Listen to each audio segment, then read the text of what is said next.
All right, I want to go into some scripture before I go into what I'm about to talk about. And it says in Proverbs 12:1, "Whoso loveth instruction loveth knowledge, but he that hateth reproof is brutish."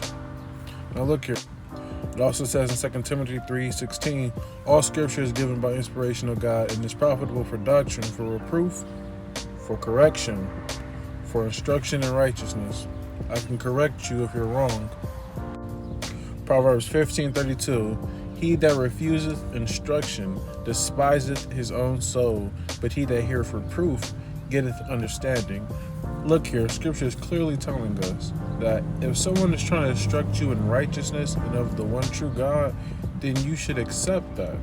But if you reject that, then something is clearly wrong with you. Something is clearly wrong with you. And this is what I'm trying to do for you Hebrew Israelites out there. You guys are totally over the edge, incorrect, in error in your belief and doctrine that you teach. Just not even biblically, historically, you guys are wrong as well. But let's get into what I want to talk about. I had a conversation with this gentleman. His name is Tazarap. I don't know if that's his real name, but I'm guessing that's his Hebrew Israelite name. And we talked for, as you can see, an hour and 9 minutes. And within that time frame that we talked, there was a few little moments where there was tension and everything, but everything was reconciled, and we actually had a nice little conversation at the end. But yeah, we had a conversation about this verse up here, and this is Revelation chapter 13, verse 10, and it says, "He that leadeth in captivity shall go into captivity. He that killeth with the sword must be killed with the sword. Here is the patience and the faith of the saints." Now, for those who aren't familiar with the Hebrew Israelite belief, they believe that since the white man led the black man into captivity in the Atlantic slave trade, I believe it was the start of it was the 1400s or the 1500s, but somewhere in that time. Since he did that to them, we are going to lead them into captivity, going into heaven, people. Now, to any sound Christian or even logical person out there, we know that's not of Jesus Christ's character. You don't even have to be a Christian to know that. So do you think he's going to lead anyone into captivity in heaven? Come on now. It says there's no sin in heaven. It says you'll be laughing, playing, joyful. It says nothing about anybody being up there being enchained. But they use certain scripture and take it out of context, or they misinterpret the scripture and they bring it to their own biased narrative thinking. And that's all it is. But I want to show within this video what the scripture truly means, so that way not only can I correct this Hebrew Israelite and other Hebrew Israelites, but then also bring you guys information, because somebody may stumble upon this scripture. They may talk to somebody, whether it's a white, black, purple, brown, I don't care what color you are. You may stumble upon one of these gentlemen and you may talk to them and you may think that this is true. And if you're black, you may think you're superior now to other races. Or if you're white or of another race, you may feel inferior, or you may feel downtrodden on because you know somebody's saying that you can't go somewhere that is supposedly meant for everybody technically. But now you're being told that this is only for a select few people who are not of your same skin color. Like, come on now. But let me get into this though. Now, one thing I want to do is reread the scripture to you, so that way you guys can fully, in depth, know what I'm talking about when I go into explaining what I am going to talk about. And it says, "He that leadeth in captivity shall go into captivity. He that killeth with the sword must be killed with the sword. Here is the patience and the faith of the saints." So clearly, this kingdom, this beast, because by the way, it's talking about a beast when it talks about it talks about a kingdom, a king. This person, this king, is going to lead people into captivity. But then not just also that, he's going to kill with the sword. So since he killed with the sword, he must be killed with the sword. Since he led people into captivity, he must also be led into captivity. Now let's see who this person is identified as.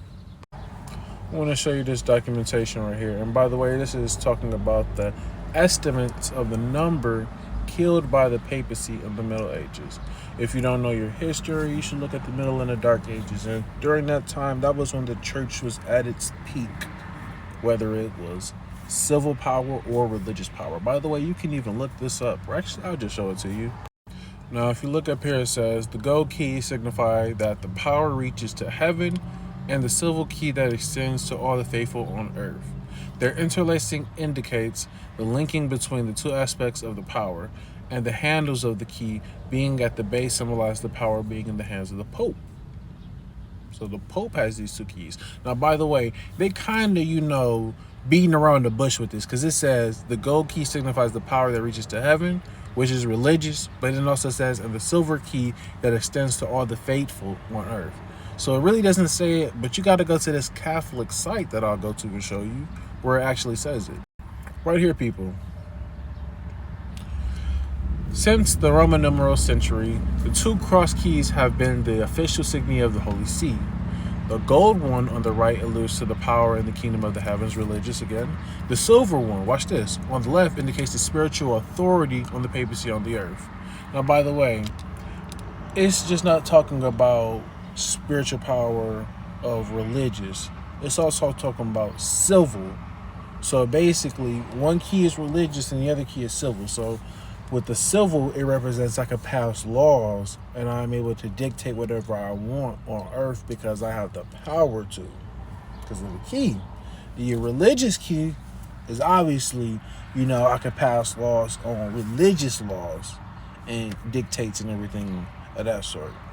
So you see how he's talking about, like, I'm in control of everything, whether it's religious or civil. It's my duty and it's my obligation to, tell people what they can believe and not believe. And then also I can tell people what they can and can't do secularly. So this is what they say. And it's also, like I said, it's on their website. But let me get back to this so I can read this to you. And this is what it says, people. This is the introduction. For 2 or 3 centuries, many Protestants have given figures concerning the total number of people killed directly or indirectly by the papacy during the Middle Ages. The numbers given include 50 million, 68 million, 100 million, 120 million, and 150 million. Roman Catholics typically give much smaller numbers. Of course they would. But they still killed people, though. Peep that. They give smaller numbers, but it's still a number there. Jesus didn't kill nobody. Peter didn't kill nobody. No one of the apostles killed anybody. They were actually killed themselves for the faith. But let's continue. Frequently, the figures are stated without any information about where they came from or how they were computed. Be confiscated for the use of the Roman Church. This led to what is known as the first formal Inquisition in the medieval era. In 1229, the Council of Toulouse issued a decree sanctioning burning at the stake for the punishment of heresy.